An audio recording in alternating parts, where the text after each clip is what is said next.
아무것도 아니니 나 행한 것, 나 섬긴 것, 드러낼 것 하나도 없네. 나 부족해도 연약해도 자기를 나와 바꾸셨네.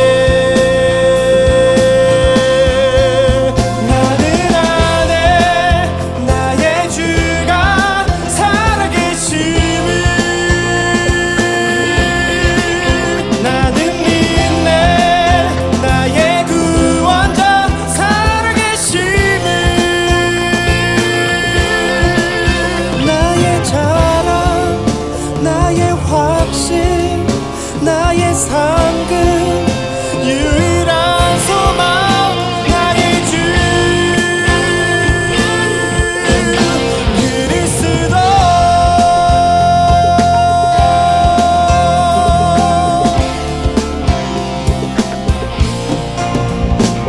내 가진 것, 내 이룬 것 주님 앞에 아무것도 아니니 나 행한 것, 나 섬긴 것, 드러낼 것 하나도 없네.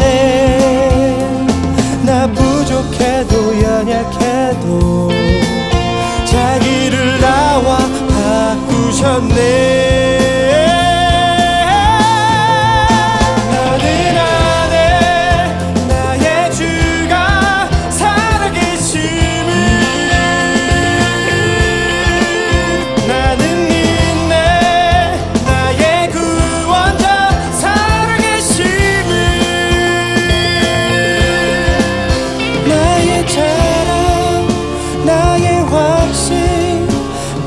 삶 그 유일한 소망 나의 주 그리스도.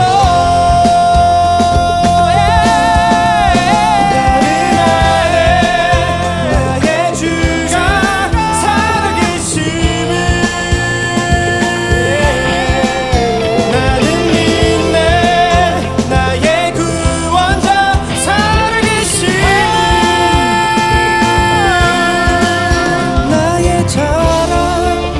나의 확신, 나의 삶 그 유일한 소망 나의 주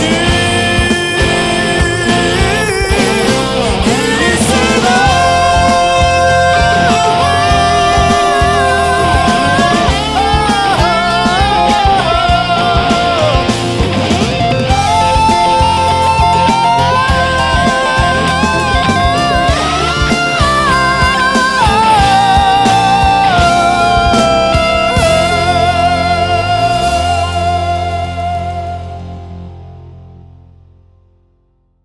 지난 10년간 매달 20만 원씩 꼬박꼬박 보험 넣은 김호구 씨. 40줄에 처음 병원 신세를 졌는데 과연 그 보장 금액은? 꼴랑 100만 원이요. 왜 이렇게 실망스러운 겁니까? 제가 뭘 잘못한 겁니까? 보험 손해보지 마세요. 최고의 전문가들이 본인에게 가장 적합한 보험으로 맞춤형 리모델링 해드립니다. 지금 바로 마이보험 체크하세요. 검색창에 마이보험 체크. 안녕하세요.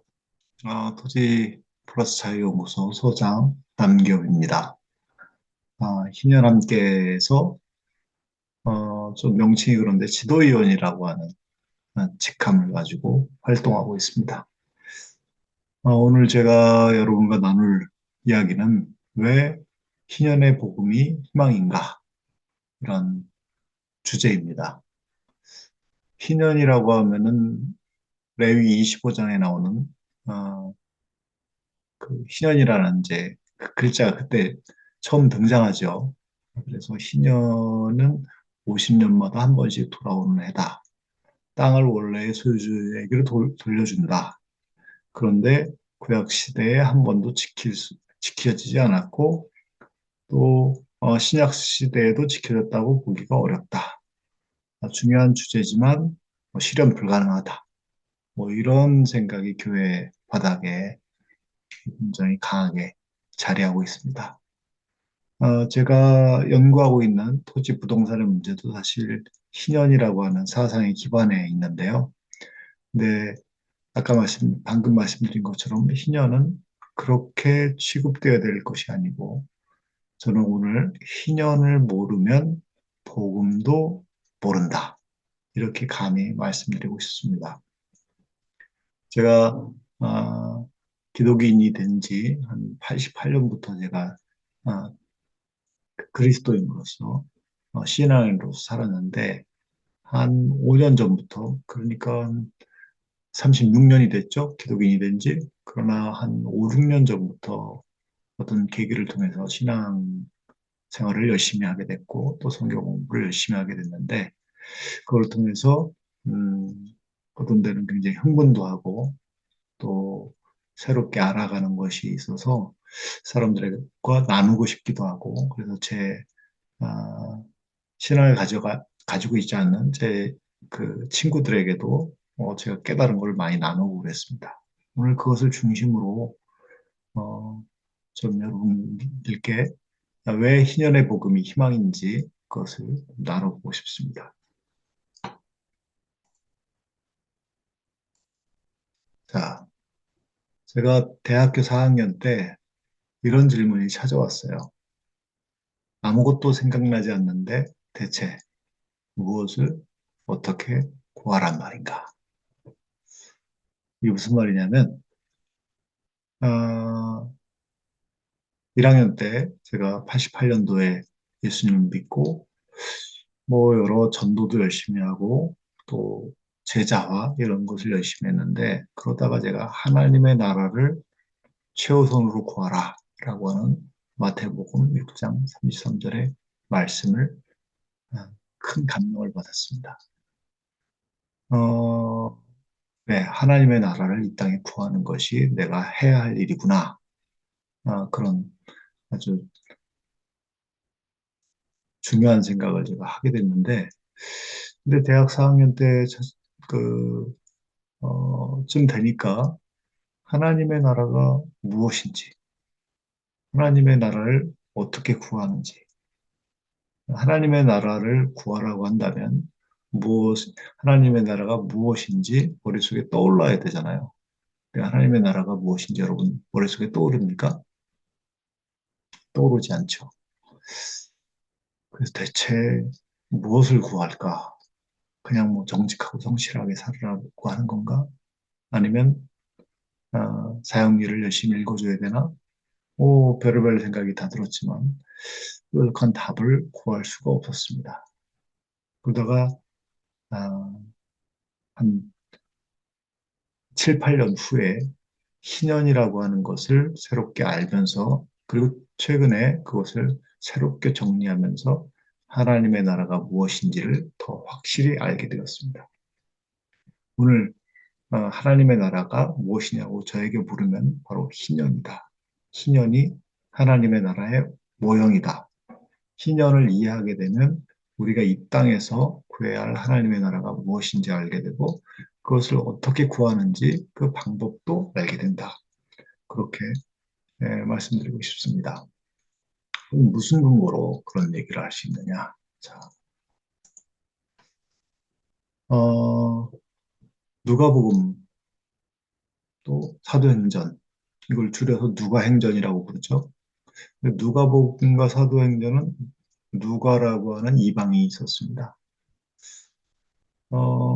이방인인데 유대인이 아닌 이방인이 신약 성경의 3분의 1 분량의 가량의 성경을 썼어요.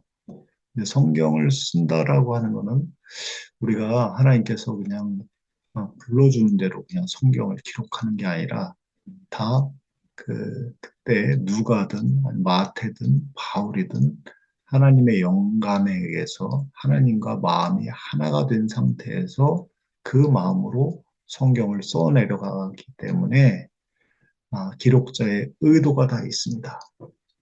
자, 우리가 어, 구약으로 넘어가서 사무엘상을 보면요. 사무엘상에 처음에 뭐가 등장하죠? 한나의 기도가 등장합니다. 한나의 아이를 낳는 사무엘을 낳는 기도가 등장하는데 사무엘상을 기록하는 사람은 왜 한나의 기도부터 시작했을까요? 다 의도가 있습니다. 저도 책을 몇 권 썼는데 책을 처음에 쓸 때는 무엇부터 기록해야 될까? 이런 생각을 합니다. 아, 자, 누가복음과 사도행전을 누가라는 사람이 기록했는데 왜 누가복음은 누가를 썼을까요? 누가복음 1장 1절에서 3절에는 이렇게 나오고 있습니다. 우리 중에 이루어진 사실에 대하여 처음부터 목격자와 말씀에 일꾼된 자들이 전하여 준 그대로 내력을 저술하고 붓을 든 사람이 많은지라. 그 모든 일을 근원부터 자세히 살핀 나도 이렇게 기록하고 있어요.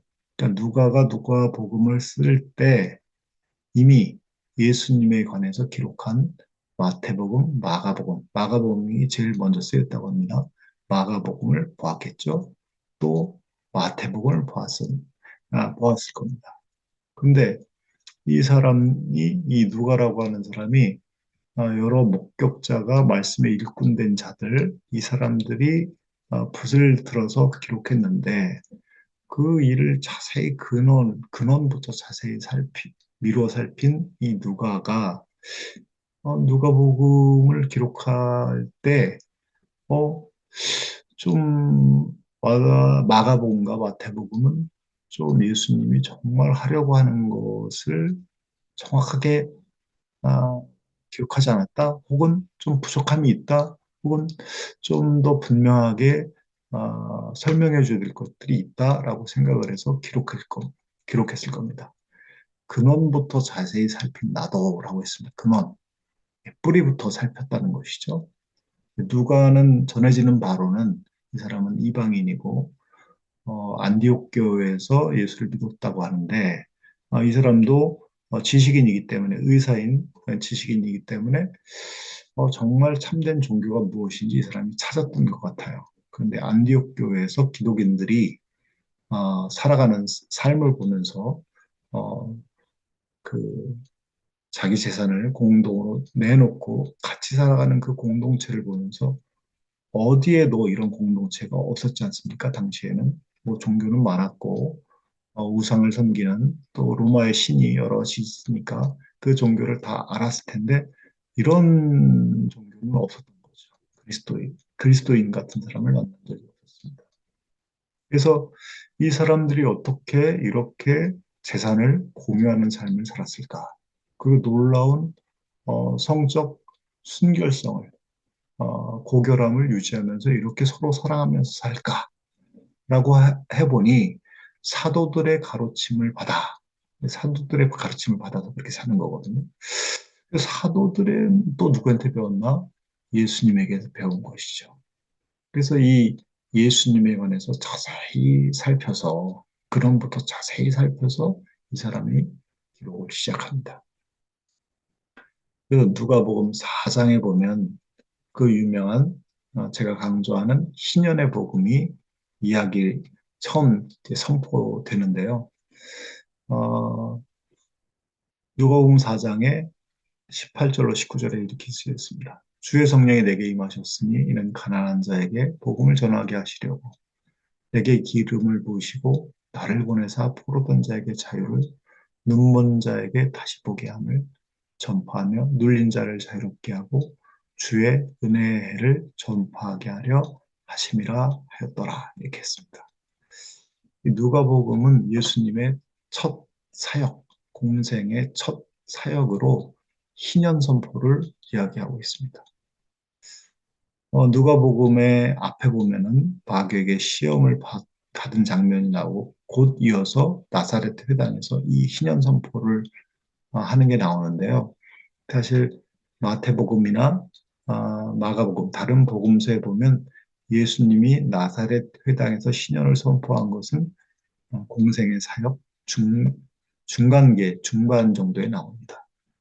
그런데 이 누가는 예수님의 첫 사역으로 신년을 선포한 것을 소개하고 있어요. 왜 이것을 이 사람은 앞에다가 배치했을까요? 다 의도가 있는 겁니다. 책 쓰는 사람은 다 의도가 있습니다. 이것이 가장 중요하다고 생각하니까. 예수님의 사역을 이것으로 설명할 수 있으니까. 자, 성령이 임했고 그것이 가난한 자에게 복음을 전하게 하려고 이 나사렛이라고 하는 동네의 특징을 알아야 합니다. 어디에서 이 말씀이 선포되었는지를 우리는 이해해야 합니다. 그래야지 성경 본문으로 우리가 들어갈 수 있는데, 이 나사렛이라고 하는 동네는 갈릴리고요. 갈릴리에는 땅이 없는 사람들이 많았습니다. 예, 그리고 땅이 없는 사람은 가난했겠죠. 가난한 사람들은 병들죠. 눈먼 사람도 많겠죠. 가난해서 가난한 사람은 어, 부채를 짊어지고 부채를 갚지 못하면 또 감옥에 가게 되고, 또 그런 사람들은 또 눌려 있고, 이런 경우가 굉장히 많은데, 당시에 이스라엘 사회에는 그런 사람들, 가난하고 눈멀고 어, 그리고 병든 사람들을 다 죄인 취급했습니다. 그건 다 죄인이기 때문에 죄져서 그런 거야 라고 하고, 죄인들이 그러니까 갈릴리 지역, 나사렛 지역에 무르고 살았던 거죠. 그리고 그러면 부자들은 어디 살까요? 자, 예루살렘에 살고 있습니다. 예루살렘의 지주들이 예루살렘에 살고 있고, 또 선박의 주인들이 예루살렘에 살고 있죠. 그 예루살렘에 살고 있는 사람들은 정결례법, 안식일법, 안식일에 5리 이상 걸어가지 않고, 또 안식일에 일도 하지 않고, 또 밖에 나갔다 오면 손도 열심히 잘 씻고, 이런 법을 잘 지키기 때문에 의인이고, 갈릴리나 이쪽에 살고 있었던 가난한 사람이기 때문에 정결례법도 제대로 못 지키고 이런 사람이기 때문에 죄인입니다. 이 땅이 없고 가난하고 병든 사람에게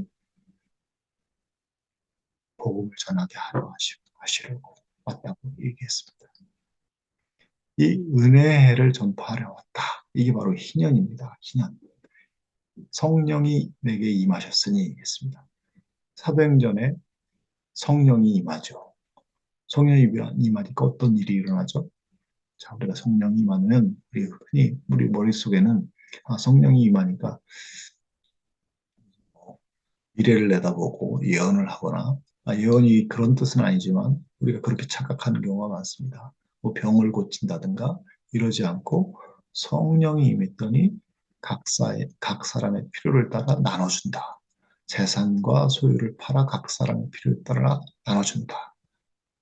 이게 유무상통 공동체가 되었어요. 그러니까 성령이 임하니까 신년을 실천하게 되는 것이죠.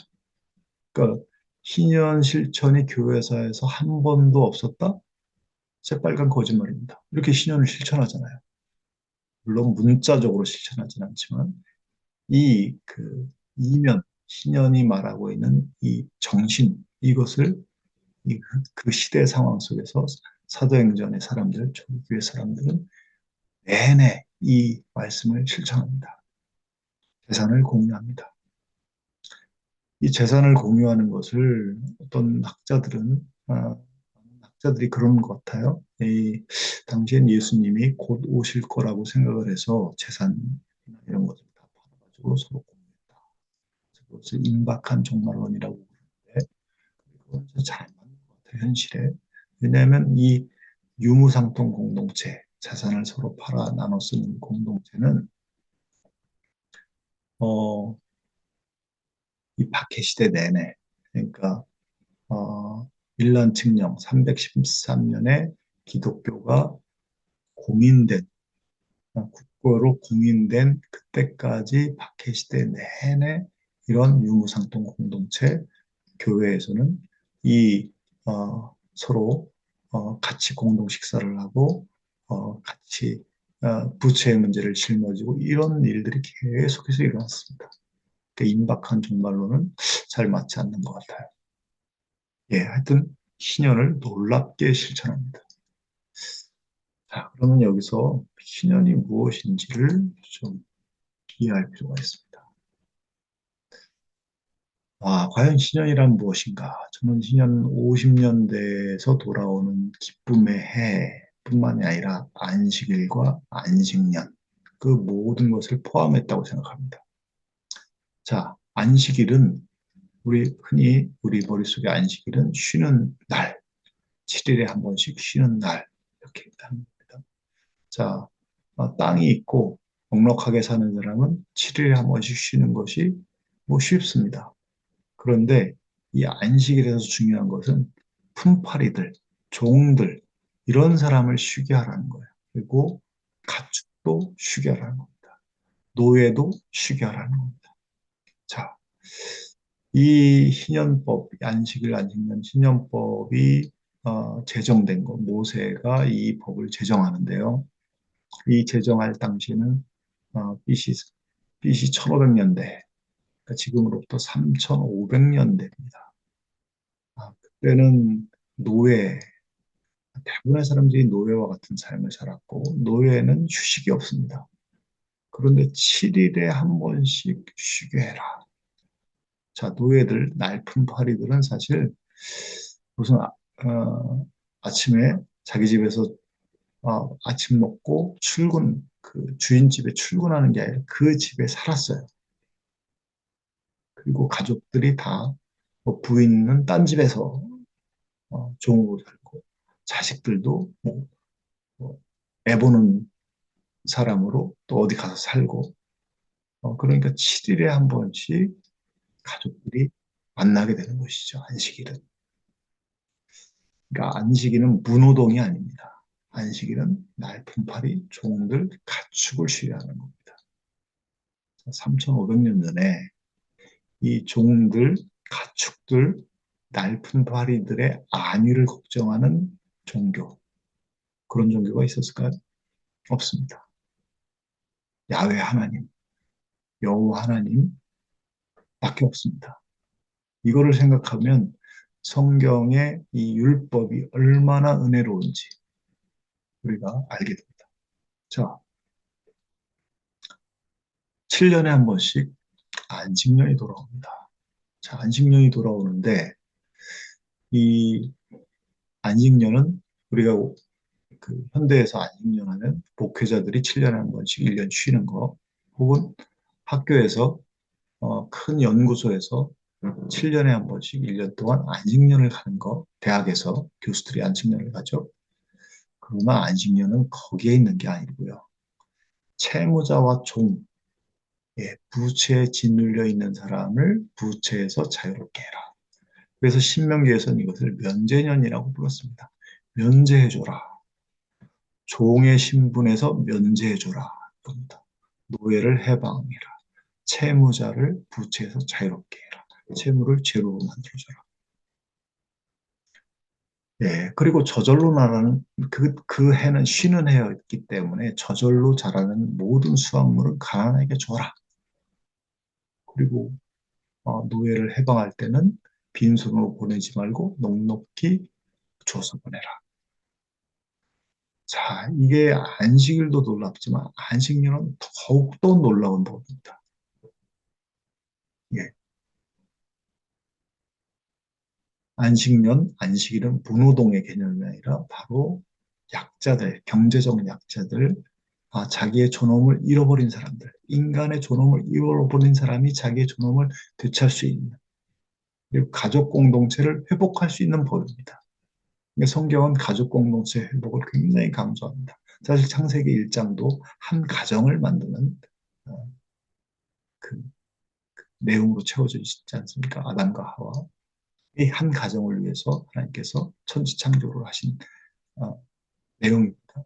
그리고 요한복음 2장 가나안의 혼인잔치도 한 가정이 탄생하는, 거기서 예수님이 기적을 일으키시죠.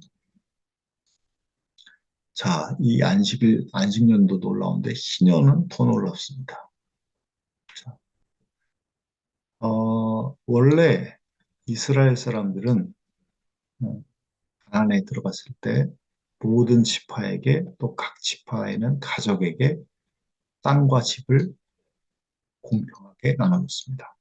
그리고 그 안에서 매매를 가능하게 했습니다. 근데 매매가 한시적인 매매였어요. 50년이 되면 돌려받을 수 있는, 50년이 되면 다시 원주인에게 회복되는, 돌려주는 그런 매매였습니다. 그러니까 만약에 2050년이 희년이다 라고 하는데 2024년에 저희 집이 굉장히 경제적으로 망해서 결국엔 땅과 집을 팔 수밖에 없다. 그 땅과 집을 이 양희삼 TV의 주인인 양희삼 목사에게 팔았다라고 하면 양희삼 목사는 2050년이 되면 이 땅과 집을 돌려줘야 됩니다. 예. 그러니까 2050년, 앞으로 26년 남았는데 26년에 사용권을 일시불로 팔고 26년치를 우리는 받게 되는 거고 저희 가족은 양희삼 목사에게 받게 되는 겁니다. 26년이 지난 2050년이 되면 양희삼 목사는 땅과 집을 다시 원래의 주인에게, 저에게 돌려줘야 됩니다.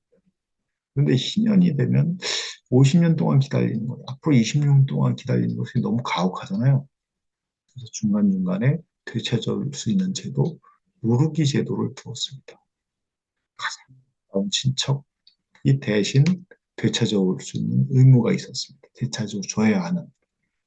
만약에 고상원 처장이 저의 가장 가까운 친척이었다. 라고 하면 고상원 처장이 저의 땅과 집을 사서 저에게 돌려줘야 합니다. 고상원 처장이 가장 가까운 친척이고 다른 친척들도 있지만 전부 근근히 먹고 살고 있다. 열심히 일을 해서 그 땅을 다시 무르기를 할 수가 있습니다. 그러니까 희년이 될 때까지 기다리지 않고 그 땅과 집을 되찾아올 수 있는 제도가 바로 무르기입니다. 희년이 되면 되찾아오는 거죠. 땅과 집을 본래의 주인에게 돌려주는 해. 50년이 되면 안식년이 7번 그 다음 해에는 그러니까 안식년이면 노예에서 해방이 되고 채무자에서 자유롭게 되고 또 그 다음 해 희년이 되면 자기 땅과 집도 돌려받게 되고 완전한 자유와 해방입니다. 당당한 자유인의 나라, 평등한 나라, 그것이 바로 구약 성경이 말하고 있는 하나님의 나라 희년이죠. 그것을 구약 성경은 거룩한 나라로 불렀습니다. 이 모세가 기획한 것, 모세가 법과 제도로 만든 것이 바로 이것입니다. 이런 거룩한 나라를 가나안에 만들어라. 가나안 지역에 있는 사람들과 어울려 살면서 그 사람들을 이렇게 전도해라. 라고 한 것이죠. 뿐만 아니라 어, 이스라엘은 희년 이런 그 율법의 말씀을 전 국민에게 다 가르치게 했습니다. 무상교육했습니다. 그리고 그 가르쳤기 때문에 제사장과 또 장로들이 있었지만 이 사람들이 무슨 역할을 해야 되는지 율법에 다 써놨기 때문에 전 국민이 이 사람들이 제대로 하고 있는지를 다 감시할 수 있었습니다. 그러니까 견제와 균형의 원리. 사실 안식년 신년, 또 이스라엘의 그 거룩한 나라의 체제를 들여다보면 당시에는 평등이라는 개념, 자유라는 개념, 민주주의라는 개념이 없었지만 자치와 분권 이런 말이 없었지만 그런 내용이 아주 잘 들어 있습니다. 이거를 하나의 그러니까 이 말씀을 모세의 율법을 하나의 체제로 봐야지 이게 보이거든요. 예. 이런 나라를 만들어라. 그래서 열방을 복되게 하라. 열방을 어떻게 복되합니까? 이런 나라를 만들어 다른 나라도 이렇게 이런 나라도 될 수 있게 해라. 라고 하는 것이 하나님의 뜻이었습니다. 그런데 이스라엘은 그렇게 하지 않죠. 그렇게 하지 않다가 왕조 시대로 들어서 안식년을 지키지 않고 더군다나 희년을 지키지 않아서 나라가 결국은 망했습니다. 망하게 된다라고 하는 건 그 신명기에 쓰였죠. 이 말씀을 지키지 않으면 이 땅이 너희를 토해내리라. 결국에는 이방의 포로가 되리라. 라고 했는데 실제로 그렇게 됐습니다. 북이스라엘은 아시리아라고 하는 나라의 제국에게 망했고 남유다는 바벨론이라고 하는 제국에 망하게 되죠. 망한 이유는 물론 일반 사가들은 국제 정치의 그 당시에 메소포타미아 지역, 그다음에 이집트 지역, 가나안 지역의 어떤 국제 정세, 이것 때문에 북이스라엘이 망했고 남유다도 망했다라고 그렇게 역사가들은 설명하겠죠. 일반 역사가들은. 그런데 선지자들은 망한 이유가 아스리아와 바벨론의 발흥 때문이 제국의 발흥 때문에 그런 것이 아니라 말씀을 지키지 않았기 때문에 망했다라고 얘기합니다. 이게 바로 선지자들의 사관인데요. 더 놀라운 거는 이 선지자들은 이 구약의 이스라엘이 오늘날로 말하는 교회입니다. 이스라엘은 이 이스라엘이 포로로 끌려가서 나라가 망해서 포로로 끌려가서 어, 거기서 바벨론 포로로 끌려가서 거기서 말씀을 지키면 다시 돌아올 수 있다는 그 말씀을 믿었습니다. 그게 바로 신명기에 있죠. 신명기에 30장인가 31장에 보면 너희가 말씀을 하나님께서 말씀을 지키지 않으면 결국은 이방의 포로가 되지만 그 포로된 그 지역에서 회개하고 말씀을 지키면 다시 돌아올 것이다. 다시 이 땅이 너에게 주어질 것이다. 가나안 땅이 주어질 것이라고 그렇게 약속을 했습니다. 그 말씀에 근거해서 에레미야와 에레미야를 비롯한 수많은 예언자들은 다시 회개하면 다시 회복할 거라고 하는 그런 말씀을 전합니다. 그런데 에레미야는 이렇게 말합니다. 70년을 다 채우고 나면 에레미야 29장 10절에 이렇게 쓰여 있죠. 70년을 다 채우고 나면 바로 바벨로니아에서 내가 너희를 돌아보아 너희를 이곳으로 다시 데리고 오기로 한 나의 약속, 은혜로운 약속을 너희에게 그대로 이루어주겠다. 자, 제가 여기서 거창한 역사관을 들고 나왔습니다. 역사관. 역사를 어떻게 봐야 되느냐. 자, 하나님께서 역사를 주관하신다고 그러는데 그게 어떻게 주관한다는 것이냐 라고 하는데 저는 그게 굉장히 중요하다고 생각해요. 하나님의 역사 운행 방법 그것을 우리가 제대로 알아야 우리가 말씀대로 이 땅에 하나님의 나라, 희년의 나라를 이루지 않겠습니까?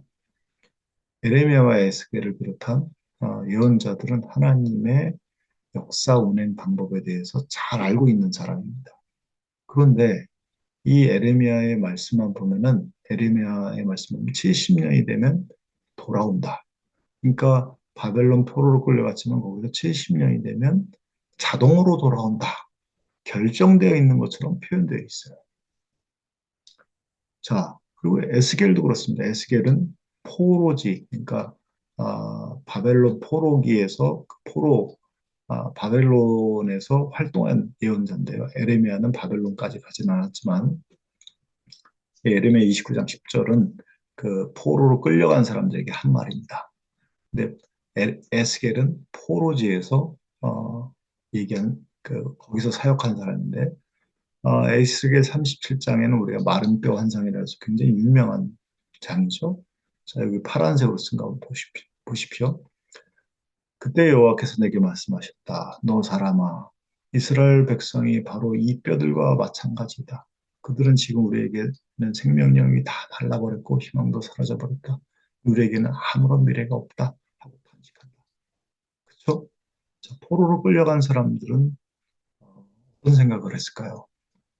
포로로 KTX 타고 포로로 끌려간 것이 아니라 남유다에서 빨려 벗겨서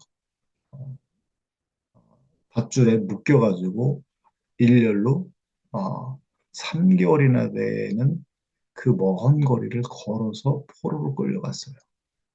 이 사람들은 그 전에 이스라엘 사람들은 절대 망하지 않는다고 생각했거든요.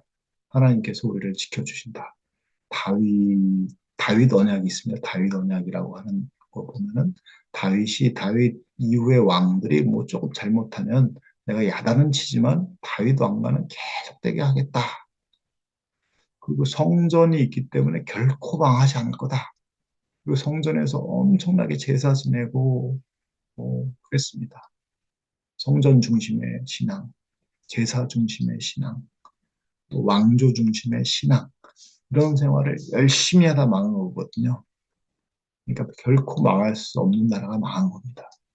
이 사람들은 멘붕에 빠졌죠. 그리고 바벨론에 가보니까 이 마루둑이라고 하는 신전, 거대한 신전 앞에서 압도되어 버립니다. 자, 우리의 하나님, 야훼 하나님이 바벨론의 마루둑에 내친 건가? 이게 도대체 뭐지? 자, 바로 이겁니다. 이 뼈들과 마찬가지다. 우리에게는 생명력이 다 말라버리고 희망도 사라져버렸다. 아무런 미래가 없다. 바벨론에서 돌아올 수 있다. 라고 하는 걸 도저히 상상할 수가 없죠. 바벨론이 망할 것 같지도 않고, 그리고 지금 유다 땅의 자기의 고국에는 지금 백성들이 살고 있는 것도 아니고 다른 나라 사람들이 거기 들어와서 살고 있고, 이런 상황에서 고국으로 돌아간다, 우리를 회복한다, 도저히 상상할 수가 없는 겁니다. 다 희망도 사라져버렸다. 우리에게는 아무런 미래가 없다. 마치 지금의 한국교회를 보면 절망스럽죠. 희망도 사라져버렸다. 생명력이 다 말라버리고 우리에게는 아무런 미래가 없다. 탄식 소리가 절로 납니다. 예. 그런데 에스겔이 또 그렇게 얘기하죠. 나주여가 하는 말을 똑똑히 들어라. 그 하나님의 말씀을 대언합니다. 내가 직접 너희의 무덤들을 열고 너희를 내 백성으로 데리고 나와 몸소 이스라엘 땅으로 데리고 들어가겠다. 내가 너희의 무덤을 열고 이렇게 너희를 무덤 속에 데려다가 내 백성을 삼으면 그제서야 내가 여호와인 줄을 너희가 깨닫게 되리라. 이스라엘 땅으로 데리고 들어가겠다라고 했습니다. 자, 이것을 보면 에레미야와 에스겔의 말씀만 보면 70년이 지나면 하나님께서 이스라엘 사람들 다시 본토로 고국으로 들어가게 이미 역사를 결정해 놨구나라고 생각을 할 수가 있습니다. 그렇게 또 저도 많이 생각했습니다. 이렇게 표현도 그렇게 문자도 그렇게 나와 있습니다. 그대로 이루어주겠다. 내가 데리고 가겠다. 그런데 역사는 결정되어 있지 않습니다. 네, 역사 결정론은 이것은 하나님 모순입니다. 모순. 역사가 결정이 되어 있다면 인간에게 책임을 물을 수 있을까요? 70년이 되면 돌아가겠다라고 하는 것은 가능성으로 제시하는 말씀입니다. 가능성으로. 바벨론 포로지에서 열심히 성경을 율법을 배우고 또 자녀들에게 안전하서나 가르치고 또 회개하고 이래서 우리가 나라가 망했구나 라고 철저히 회개하고 그 바벨론 지역 안에서 그 율법을 지키기 위해서 그 구조적인 한계 속에서도 애를 쓰면 그런 다시 나라를 고국으로 돌아갈 것이다라고 하는 그 가능성은 어디 있습니까? 신명기 말씀에 있습니다. 그 말씀에 입각해서 에레미야와 에스겔은 역사를 내다본 것이죠. 에레미야 에스겔은 북이스라엘이 망한 것도 남유다가 망한 것도 그 나라가 그냥 강성해서 망한 게 아니라 결국에는 말씀을 지키지 않았기 때문에 율법을 지키지 않았기 때문에 따르지 않았기 때문에 망한 것입니다. 그러니까 이 에레미야와 에스겔의 이 역사관, 예언자들의 역사관이 오늘도 중요하죠. 오늘도 교회가 어떻게 하느냐에 따라서 또 그리스도인이 어떤 삶을 사느냐에 따라서 역사가 달라질 수 있다. 이게 바로 에레미야와 에스겔의 역사관이죠. 저는 이 예언자들의 역사관을 우리가 배워야 한다. 강조하고 싶습니다. 예언자들, 에레미야와 에스겔, 아모스, 미가 이런 사람들은 그냥 맨주먹으로 권력과 싸웠다.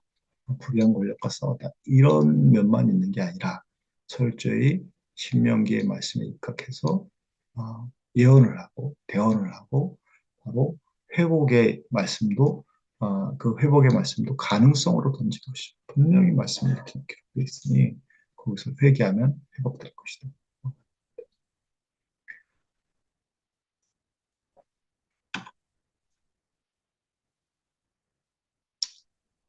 어, 예. 이, 그, 이 예수님께서 율법과 선지자를 완성하러 오셨다고 말씀하셨습니다. 율법을 폐지하러 온 게 아니라 이 율법과 율법의 근거에서 어, 말씀하신 율법의 근거에서 예언 활동한 예언자들의 그 활동을 완성하러 오셨다고 했어요. 그러니까 율법과 예언자들이 그 핵심에는 바로 신현이 있는 겁니다. 신현을 완성하러 오신 겁니다. 그럼 종말은 뭡니까? 예, 종말은 하나님 나라의 완성이죠. 완성이죠. 종말이 뭐 기후위기가 와서 우리 이 지구가 불타 없어지고 결국은 인류가 멸종하는 것이 종말이 아니라 그것이 종말이 아니라 이 악한 세력, 이 마귀의 세력이 결국엔 심판받는 것, 그리고 이 땅에 하나님의 나라가 완성이 되는 것, 그것이 바로 종말입니다. 근데 그 종말은 그 하나님 나라의 완성은 하나님 혼자 이루는 것이 아니라 우리가 어떻게 하느냐에 따라 달려 있는 것이죠. 그런 종말론도 좀 어, 많이 한국교회에서는 잘못됐다고 생각합니다. 자, 근데 이제 우리가 율법을 이제 아파해서 율법을 얘기를 많이 해서 근데 이제 우리 기존의 교회에서는 율법은 아니고 은혜다. 율법과 은혜 이런 것을 대치시켜서 말합니다. 바울은 율법으로 구원 못 얻는다고 했는데 바울이 말한 율법은 유대교 율법입니다.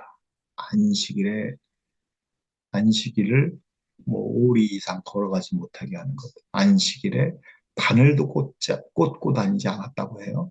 문호동의 개념을 철저히 지킨 것이죠. 안식일에 병자도 안 고쳤습니다. 예. 그리고 정결례법. 이것이 바로 유대교 율법이거든요. 이 율법을 그 율법으로 구하는 것이 아니다라고 하는 것이지 예수님이 말씀하시는 이 율법은 바로 신해산 율법입니다. 이 바울도 이 신해산 율법, 신현법을 지키라고 말하고 있습니다. 자, 복음서에 보면은 어떻게 예수님 어떻게 하면 영생을 얻겠습니까? 라고 질문해 예수님 뭐라고 그럽니까? 계명을 지키라고 그러죠.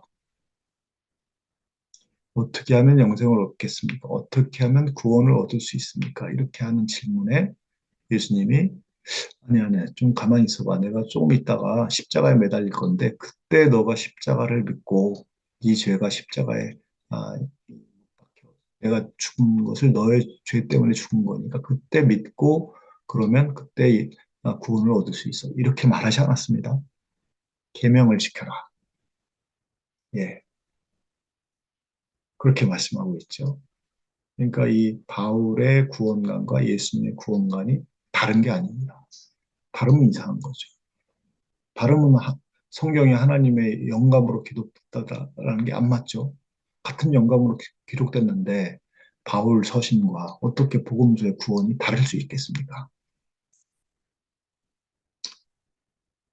예, 종말 아까 말씀드렸습니다. 종말이라고 하는 것은 마귀의 세력이 끝장나는 게 종말이죠. 이 세상이 불타 없어지는 게 종말이 아니고 그리고 인류가 대멸종하는 기후이기 때문에 대멸종하는 게 종말이 아니고 이 세상에 하나님의 나라, 만물이 회복되는 것, 피조 세계가 완전히 회복되는 것, 자연 환경이 회복되고, 그리고 모두가 경제적으로 자유롭게 되고, 이것이 바로 종말인 것이죠. 그러면은 종말이라고 하는 것은 하나님의 통치가 임한다는 것입니다. 그러면 땅 끝까지 가서 복음을 전파한다는 것은 무엇일까요? 복음을 전파한다는 것은 무엇일까요? 이것은 뭐 미전노동족에게 우리가 복음을 전한다는 뜻일까요? 그럴 말도 들어 있습니다. 이 복음을 전파한다는 것은 바로 하나님의 통치가 임하게 해라라는 말씀이죠. 하나님, 복음 전파가 하나님의 통치 아닙니까? 복음이 전파된다는 것은 그냥 뭐 예수가 그리스도다 이렇게 전파되는 게 복음 전파일까요? 아닙니다. 하나님의 통치가 이루어지는 겁니다. 그러면 지금 미국 사회가 복음이 전파된 걸까요? 아니라고 생각합니다. 미국 사회는 하나님의 복음의 내용, 희년의 질서, 희년의 나라가 거리가 멉니다. 한국 사회가 복음이 전파된 걸까요? 아닙니다. 희년의 나라, 하나님께서 말씀하신 복음의 핵심인 희년이 거리가 먼 나라입니다. 그러니까 복음을 전파한다는 것은 하나님의 통치를 임하게 한다. 이렇게 해석해야 맞다고. 그리고 그것이 바로 희년 정신의 구현이고 교회가 그것을 보여줘야 되고 그것을 보여주면 나라가 바뀔 수 있고 그리고 진리의 빛을 전 세계에 전파하면 세계 구원이 이루어지는 것이죠. 이것이 바로 하나님의 구원 계획이라고 할 수 있겠습니다. 그러니까 이 희년을 모르면 복음의 내용을 모르는 겁니다. 피상적으로 이해하는 겁니다. 예수님이 율법과 선지자를 완성하러 왔다고 하는 그 내용의 본질을 모르는 겁니다. 희년을 모르게 되면 아주 영적으로, 흔히 말하는 잘못된 말에 영적으로 우리가 구원을 받는다. 이런 말을 하기가 쉽습니다. 예수님의 구원은, 우리의 구원은 실제적인 의미의 구원. 하나님의 통치가 임하는 겁니다. 하나님의 통치가 임했는데 이렇게 불평등할 수 있습니까? 하나님의 통치가 임했는데 전세 사기 당했다고 사람들이 자살을 합니까? 하나님의 통치가 임했는데 중고등학생들이 과외 때문에 그 학원 수업 때문에 그 조그만 교실에 앉아가지고 하루 종일 공부만 하고 있어야 됩니까? 예, 그 전반에 이 사회 구석구석에 하나님의 통치가 실현되는 것. 그게 바로 복음 전파. 그것을 통해서 이 나라가 바로 전 세계에 그 진리의 빛을 비추는 나라가 되는 것이죠. 그것을 우리가 꿈꾸는 거 아닙니까? 자, 그러면 우리는 어떻게 살 것인가? 자, 성경에 보면 요한계시록에 보면 사도 요한이 계시록 2장에 보면 각 교회에게 이제 편지를 보내는데 거기에 니골라당, 니골라당의 가르침, 음, 이것을 따르지 말라 그래. 니골라당, 니골라가 누군가? 사도행전에 니골라가 나오는데 그 사람인가? 하여튼 니골라당의 가르침이라는 건 뭐냐면 영지주의자들의 가르침. 자, 요한계시록이 쓰여질 당시에는 이 묵시문학이 쓰여질 때는 이, 이 박해 시대 때거든요. 당시에는 이 황제 숭배를 해야 도장을 받아야 상거래를 할 수가 있었습니다. 근데 니골라당은 아이고 황제 숭배해라. 이건 무슨 정치적으로 하는 거지. 진짜 신이라고 우리가 생각해서 그런 거 아니냐. 그리고 또 이 세상에서 우리가 먹고 살아야 되는 거 아니냐. 그러니까 우리의 영은 이미 구원받았고 육체는 이제 썩어져 없어질 것이니까 우리가 여기에서도 경제적으로 살려면 결국은 황제의 도장을 받아야 된다. 그래 상거래하고 먹고 살 수 있지 않냐. 또 당시에는 무역을 하거나 뭔가 경제적으로 서로 상품을 거래하기 위해서는 상대방이 믿는 신을 같이 섬겨줘야 됩니다. 그런 문화가 아주 폄하했다고 해요. 그럼 상대방이 당시에 로마의 그런 우상들은 결국에는 같이 우상을 섬기고 같이 우상 제물을 먹고 같이 또 혼음을 합니다. 자, 니골라당은 해라. 육체는 썩어 없어질 거다. 우리 영혼은 이미 구원받았다. 그래야지 먹고 살 수 있지 않냐? 라고 하는 겁니다. 근데 사도 요한은 하지 말아야 됩니다. 성적인 순결을 지켜라. 윤리적으로 순결하게 살아라. 그리고 아, 황제 도장을 받지 말아라. 자, 그러면 어떻게 될까요? 예, 경제적으로 힘들죠. 자, 황제 도장을 받지 않으면 경제적으로 손실이 따릅니다. 자, 이 세상에도 마찬가지입니다. 제가 이제 부동산, 이 토지 문제를 집중해서 다루고 있는데, 부동산으로 돈을 버는 것은 사실 불로소득입니다. 아무리 열심히 해도 불로소득입니다. 네. 아무리 열심히 집과 땅을 알아보러 다녀도 그것이 부가가치를 창출하는 행위가 아니거든요. 경제학에서는 그거를 어, 지대추구행위라고 부릅니다. 불로소득이기 때문에 결국에는 다른 사람이 내가 불로소득을 누리게 되면 토지나 집으로 매매 차익을 많이 누리게 되면 누군가가 손해를 보게 되는 것이죠.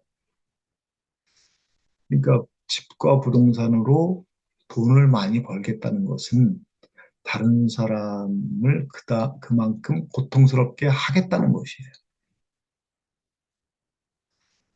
자, 그럼 니골라당은 오늘날 니골라당이 만약에 있다면 그럼 뭐라고 그럴까요? 아이, 불로소득 누려야지. 그거 뭐 적당히 누리면 되지 뭐. 그거 어떻게 살아? 사실 부동산 투기하지 않고 어, 내 집을 하나 장만하는 거에 그것 이상 내가 불필요한 부동산을 보유하지 않겠다라고 하면 경제적으로 손해를 봅니다. 부동산 투기하는 사람들은 돈을 많이 벌려고 부동산 투기를 또 하지만 경제적으로 손해보지 않기 위해서라도 부동산 투기합니다. 왜냐하면 은행에다 자기가 돈이 있는데 은행에 맡겨놓으면 그 인플레이션을 은행 이자가 못 따라가거든요. 경제적으로 손실입니다. 근데 부동산을 사놓게 되면 더 높이 올라가죠. 경제적으로 손실입니다. 불로소득을 욕망하지 않으면. 지금 한국 사회는 불로소득을 욕망하게 만듭니다. 계속 더 욕망하게 합니다. 욕망하면 할수록 나라가 망하게 되죠. 그 전조현상이 바로 출산율 0.72, 0.72라고 하는 아주 최저 출산율입니다. 0.6대로 떨어질 겁니다. 그 욕망을 추구해라라고 하는 게 니골라당의 가르침이지만 사도요한의 가르침은 추구하지 말라라고 하는 겁니다. 하나님의 법대로 살아라라고 하는 겁니다. 자, 기독인은 그럼 뭘 갈망해야 될까요? 이 불로소득을 더 이상 추구할 필요가 없는 사회, 신현사회, 누구나 당당하게 자기의 존엄을 지킬 수 있는 그런 사회, 작게 태어난 사람이나 능력이 많게 태어난 사람이나 다 그 존재 이유를 존중받는 사회, 그 희년의 나라, 그런 나라를 이루고자 하는 갈망, 지금 욕망과 갈망이 대결하고 있는 것이죠. 근데 갈망이 있을까요? 욕망이 있을까요? 저는 이 갈망하는 사람은 기독인, 특히 성경에 입각한, 성서에 입각한 기독인은 소수일 거라고 생각합니다. 그런데 그 갈망을 가지고 있는 사람이 기도하고 실천한다면 하나님께서 거기에 함께 하신다는 것이죠. 선지자들이 그런 겁니다. 바벨론 포로에서 어떻게 돌아올 거라고 생각했습니까? 돌아올 때 이 사람들은 뭐라고 말을 했냐면 꿈꾸는 것 같았다고 말을 합니다. 시편에 그렇게 표현되고 있습니다. 예, 우리는 하나님의 통치를 갈망해야 합니다. 세상의 불로소득 욕망을 우리 마음속에서 지워야 합니다. 그렇다고 제가 집과 땅을 사지 말라 이렇게 얘기하는 게 아닙니다. 네, 필요하면 사야죠. 예, 농사를 지을 사람이 땅이 필요하지 않습니까? 또 자기 소득이 되는 사람은 자기 집을 구입해야 되겠죠. 그리고 이 땅에 살기 때문에 만약에 집을 샀다가 어디로 이사 가야 되는데 팔면 엄청난 차익이 남죠. 그것은 내가 의도해서 남는 게 아닙니다. 그러나 그 차익이 지나치게 많이 나왔다. 차익은 저는 어느 정도 인정해 줬다고 생각해요. 왜냐하면 다른 집도 다 올랐기 때문에. 근데 엄청나게 많이 나왔다라고 하면 그 어, 주거 문제 때문에 괴로워하는 우리의 형제들을 위해서 쓰는 그런 것이 바로 우리가 초보적 수준의 초대 교회를 닮아가는 희년을 실천하는 교회가 되는 것이죠. 그래서 저는 희년의 복음을 이해하고 그 복음으로 돌아와야 됩니다. 바벨론 포로기에서 이 사람들이 신명기를 읽어가면서 이 사람들이 회개했던 것처럼 지금 우리 교회는 희년을 복음을 희년으로 이해하고 그것을 실천하지 않고 희년은 뭐 영적인 것이야 이렇게 얘기한 것을 회개해야 합니다. 회개하고 실천하고 그것을 전하는 교회. 희년을 전한다는 것은 하나님의 통치를 이 땅에 이룬다는 말입니다. 그렇게 됐을 때 하나님께서 세계 구원을 우리에게 맡겨주신다. 세계 구원은 교회를 통해서 결국에는 이 희년의 복음을 회복한 교회를 통해서 이 전 세계가 구원을 얻게 되는데, 그러니까 교회는 하나님의 유일한 대책인 것이죠. 이게 신구약을 통틀어서 성경이 말하고 있는 바라고 생각합니다. 이렇게 되도록 하나님께서 결정하신 것이 아니라 우리가 어떻게 하느냐에 따라서 하나님께서 함께 하신다고 그렇게 성경은 말하고 있습니다. 네. 오늘 이야기를 들으면서 여러분 처음 듣는 얘기일 수 있고 또 제 이야기를 몇 번 들은 분들은 좀 더 정리돼서 아마 좀 이해가 되실 겁니다. 자, 이런 얘기를 처음 들은 분들은 한번 신년과 관련해서 더 알아보시기 바랍니다. 정말 그러한지 알아보시기 바랍니다. 그리고 하나님께서 역사를 주관하신다는 것이 무엇인지, 그리고 이 세계를 구원한다는 건 무엇인지, 종말이라고 하는 것이 무엇인지, 우리가 구원을 얻는다는 것이 도대체 무엇인지 질문하고 정리해 보시기 바랍니다. 질문하고 정리하고 그러면 이것이 말씀이 이해가 되고, 그리고 저의 경우는 복음에 대해서 자신감이 생겨서 어디서든 제가 복음을 증거하는 사람이 가능한 한 복음을 증거하려고 애를 쓰는데요. 그런 사람이 될 거라고 생각합니다. 전혀 새로운 방식으로 복음을 전하는 것이죠. 네. 자, 오늘의 제목은 왜 희년의 복음이 희망인가입니다. 충분히 설명이 되었는지 모르겠습니다. 자, 경청해 주셔서 감사합니다. 먹고 있는 비타민C 확실히 효과 있습니까?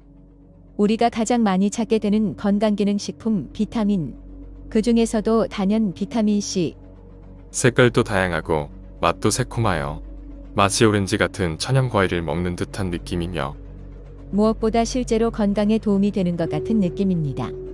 그런데 정말 그렇게 도움이 될까요?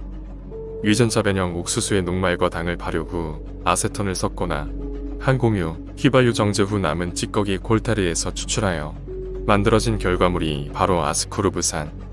아스코르브산의 형태로 있는 한 비타민C는 별로 효과가 없다. 비타민C 발간자이자 노벨상 수상자 엘버트 생제르지의 말입니다. 그럼에도 불구하고 대다수의 제조사들은 화학 합성된 아스코르브산을 비타민C라고 하여 생산 판매하고 우리는 그런 줄로 알고 구입하여 먹게 됩니다. 콜타르에서 추출한 아스코르브산에 인공색소와 방부제를 첨가하여 화학적으로 만든 단일 물질 합성 아스코르브산은 천연 복합 물질인 진정한 비타민C로 보기 어려우며 효과도 불분명하고 부작용도 상당히 많습니다. 즉, 합성화학 아스코르브산은 천연 아스코르브산과 다르며 야채와 과일에서 얻는 천연 비타민C와는 전혀 다른 물질입니다. 캐나다 인기 상품 천연 비타민C 마오에 관한 문의는 슈퍼엘레오틴.com 전화 1526-6801번 페이스북 자연건강대학 또는 카카오톡에서 엘레오틴 검색하시면 됩니다.